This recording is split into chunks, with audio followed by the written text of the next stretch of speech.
Welcome back to Shralp Stories. Thanks for tuning back in. Thanks to all you subscribers. You guys are legends. But in case you didn't know, it's currently firing. If you live in California, you probably know. But anyway, come surf with me on my 90s thruster, and I'll tell you a little bit about how to do a hack later. We'll see if I can put some down. Dude, I hope I brought a leash. I don't think I brought a leash. I'm gonna see if Cole's got one.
What's up? We made it back to Shralp HQ.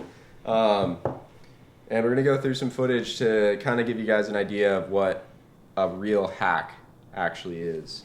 And, you know, I didn't catch many waves this surf. I had some fun, but, you know, I didn't get a whole lot. So we pulled out a couple clips of Griffin Colapinto, and we're going to kind of go through some different things that I look for in turns. And I'm also going to pull out some old photos of guys in the 90s that do what I consider a real hack to be, and what I consider, or I guess what I judge all other turns against and why. So for starters, we're going to look at this clip here. So right here, you know, I had to pump down the line to get around the section, which also gave me a lot of speed. So what I'm looking for when I'm trying to do a big hack and lay down rail, as I like to call it, I'm looking for a section that I can be behind all high and tight and go drop down and get a bunch of speed and come all the way around that section and then do my turn right after it.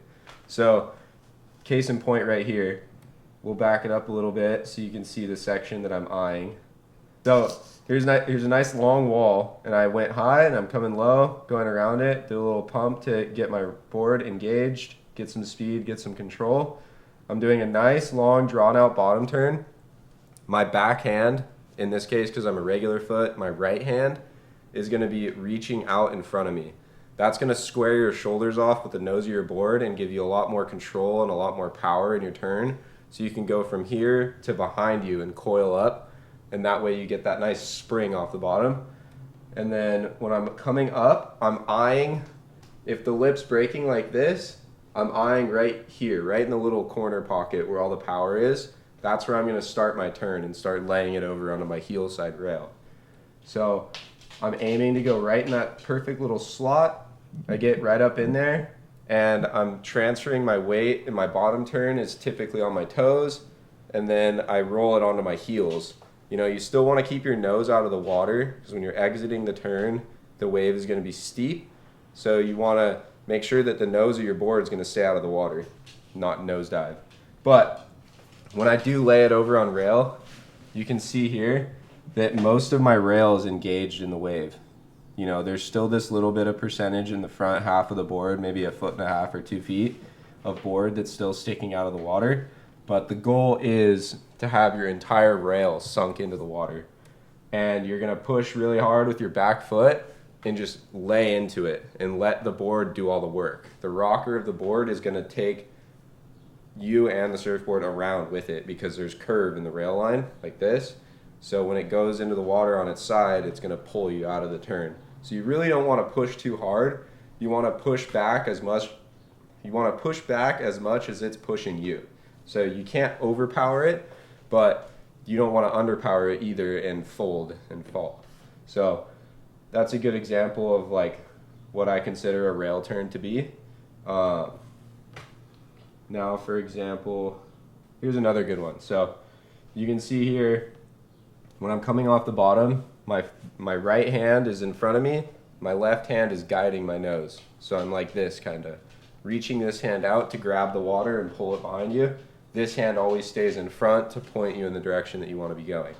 So I coil up, I spring my hand back right here at the end of my bottom turn, spring it back like this, and I'm eyeing that lip right past where the breaking part of the wave is. And then I bring my hand, I keep it, once I go from here in my bottom turn to behind me, I keep it behind me once I'm going up to the wave so that I can bring this hand around back, and it's called like a, I don't even know what to call it, a double hand back carve, something.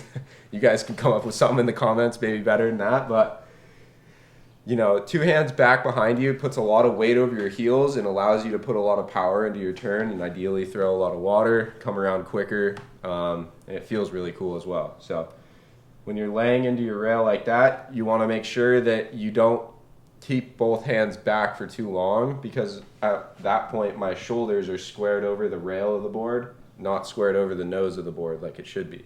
So throughout your midpoint of your carve, you can stay like this as long as it's pushing you back, and then you have to bring your backhand around to the front to continue out the last part of the carve. So it's a really tricky one to do. There's a select few sections. Geez, I can't talk today. There's a select few sections that allow a turn like that. You know, you need a lot of power, you need a lot of speed, and it helps to have a longer surfboard as well. For me, I guess. I don't know. Everybody's a little different in the ocean, but so let's scroll on here and see if we can find another one. So here's Griff. Now this is a textbook hack, I guess. Considered, I like to call it a hack. I don't know. Some people call it different things, but maybe a carve.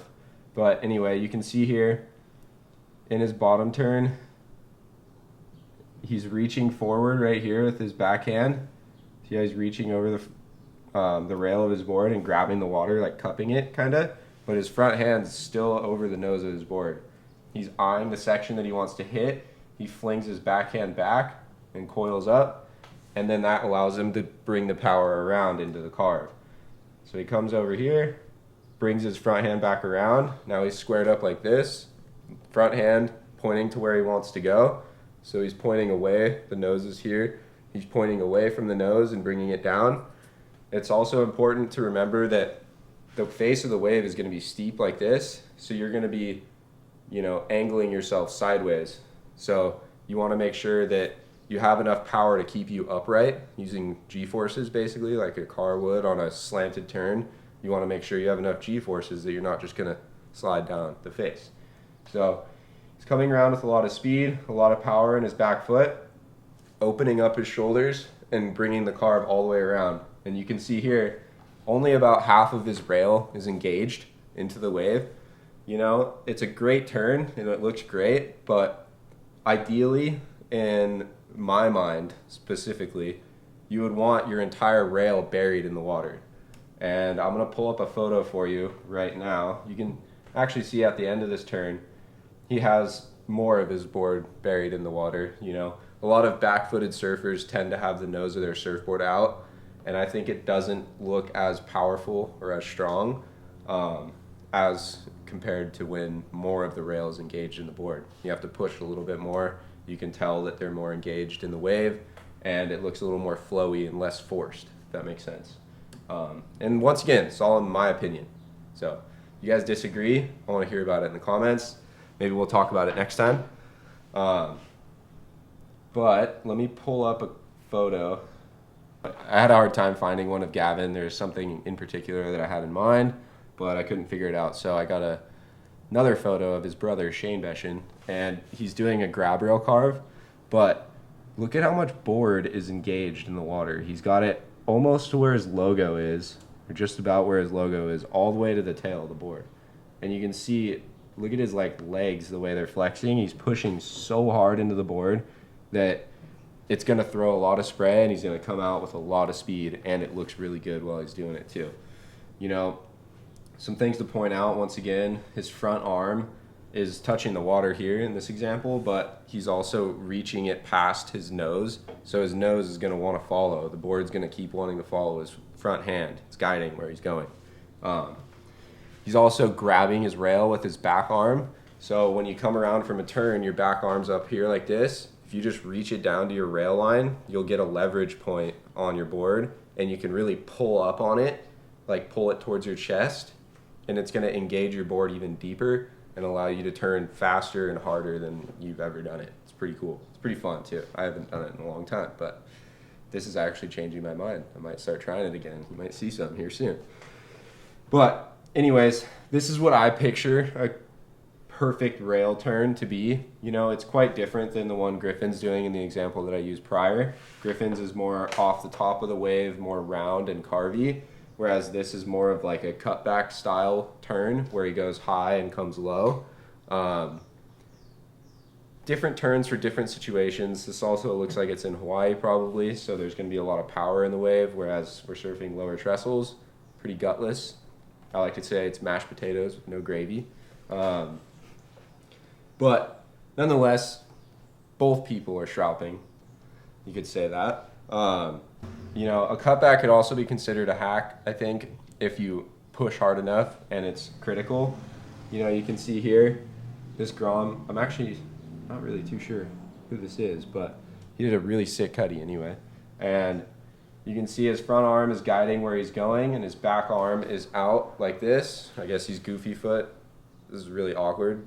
I don't even know how to do it. His back arm is like this, and his front arm is guiding where he's going. That feels so uncomfortable compared to like, that's so weird.